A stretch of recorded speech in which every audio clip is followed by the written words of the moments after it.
Hello दोस्तों, नमस्कार। मैं गोविंद उपाध्याय आज आपके सम्मुख एक महत्वपूर्ण प्रकरण शिक्षण टीचिंग के साथ उपस्थित हूँ। इस वीडियो में हम शिक्षण के अर्थ व डिफरेंट लेवल ऑफ टीचिंग का अध्ययन करेंगे, जो बीएड पाठ्यक्रम का एक महत्वपूर्ण प्रकरण है। और देखिए, जैसे कि हम अपने जीवन में एक दूसरे से कुछ ना कुछ सीखते जाते हैं और हर मनुष्य किसी न किसी तरीके से कई प्रकार की शिक्षा प्राप्त करते हैं और शिक्षा प्राप्त करने की प्रक्रिया ही वास्तविक सामान्य अर्थ में समझे तो शिक्षण कहलाती है। शिक्षण का अर्थ केवल स्कूली शिक्षा ही नहीं होता, बल्कि जीवन में हम कभी कभी कुछ गलतियां करते हैं या किसी के सुझावों को मानते हैं, तो यह सारी प्रक्रिया जो है शिक्षण के अंतर्गत आती है। अब जब बात करते हैं हम कि शिक्षण का अर्थ होता क्या है, शिक्षण का अर्थ होता है सिखाना या ज्ञान देना। यह एक ऐसी प्रक्रिया है जिसमें शिक्षक, छात्र और पाठ्यक्रम शामिल हैं। इन तीनों के बीच के आपस के संबंध स्थापित करना ही शिक्षण होता है। अर्थात कहने का तात्पर्य है, शिक्षक पाठ्यक्रम के माध्यम से छात्रों के बीच ज्ञान का आदान प्रदान करता है। इसी प्रक्रिया को शिक्षण कहा जाता है। यदि बात करें शिक्षण के संकुचित अर्थ को, इसका संबंध स्कूली शिक्षा से है, जिसमें अध्यापक छात्रों को एक विशिष्ट वातावरण में निश्चित स्थान पर बैठाकर निश्चित समय में उसे पाठ्यक्रम के अनुसार शिक्षा देता है और परामर्श देता है।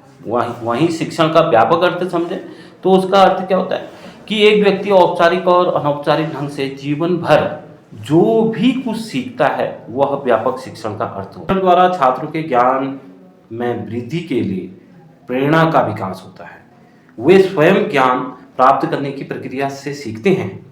शिक्षण के अर्थ को और अधिक स्पष्ट करते हुए कुछ विद्वानों ने इसे अनेक प्रकार से परिभाषित किया है। जैसे मॉरिसन की बात करें तो उन्होंने कहा था कि शिक्षण से तात्पर्य एक अधिक परिपक्व व्यक्ति का एक कम परिपक्व व्यक्ति के संपर्क में आकर अंतःक्रिया करना है। वहीं क्लार्क ने इसको परिभाषित करते हुए कहा है कि शिक्षण वह प्रक्रिया है जिसके प्रारूप तथा संचालन की व्यवस्था इसलिए की जाती है जिससे छात्रों के व्यवहार में परिवर्तन लाया जा सके। और वहीं पर गेज महोदय ने इसे अपने तरीके से इसको परिभाषित किया है। उनके अनुसार शिक्षण एक प्रकार का पारस्परिक प्रभाव है जिसका उद्देश्य दूसरे व्यक्ति के व्यवहारों में वांछित परिवर्तन लाना है। और रायबर्न ने तो यहाँ तक कहा था कि शिक्षण एक संबंध है जो छात्रों को उनके विकास में सहायता देता है। विभिन्न विद्वानों के द्वारा दी गई परिभाषा के अनुसार शिक्षण की विशेषताओं पर प्रकाश डालेंगे। जैसे कि यह स्पष्ट होता है कि शिक्षण का तात्पर्य शिक्षक तथा छात्र के मध्य आमने सामने उपस्थित होकर अंतःक्रिया करने की प्रक्रिया है। शिक्षण हमेशा अधिगम को प्रेरित करता है।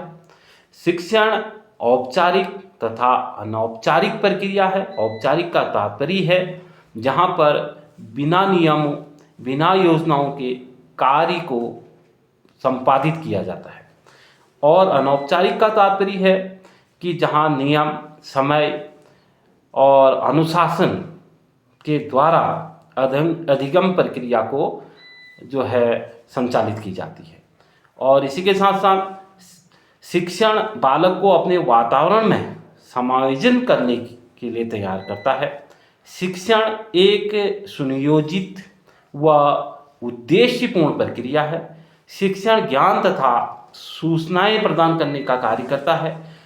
शिक्षा एक सामाजिक व व्यावसायिक प्रक्रिया है और शिक्षण इसमें सहायता प्रदान करता है।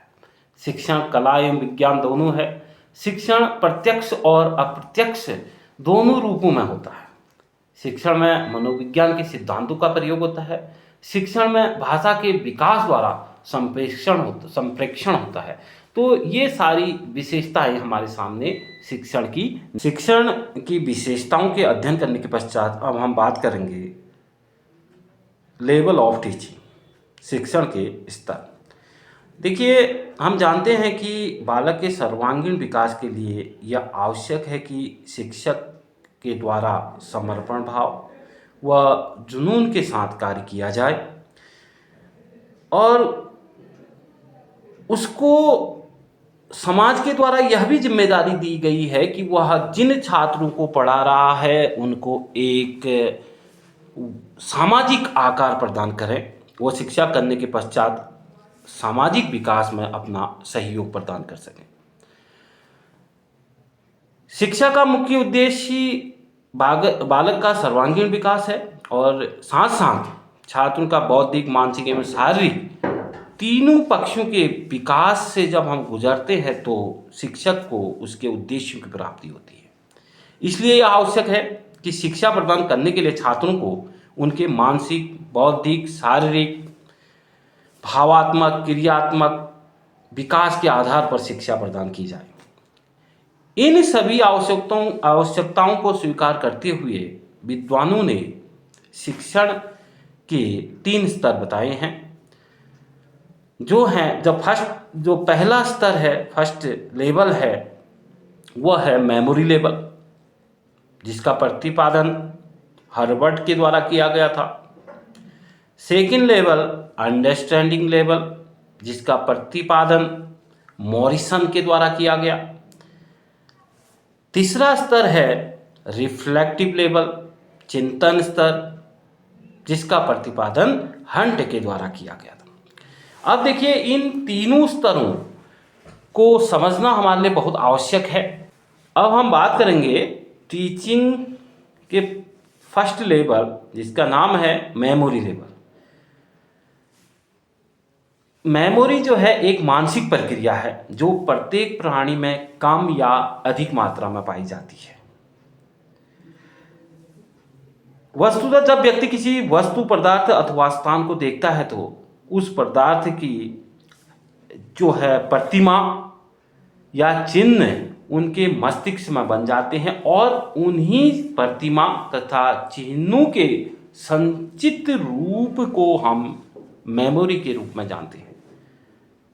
उदाहरण के तौर पर हमारे द्वारा जब किसी ऐतिहासिक स्थान का भ्रमण किया जाता है तो वह उसकी प्रतिमा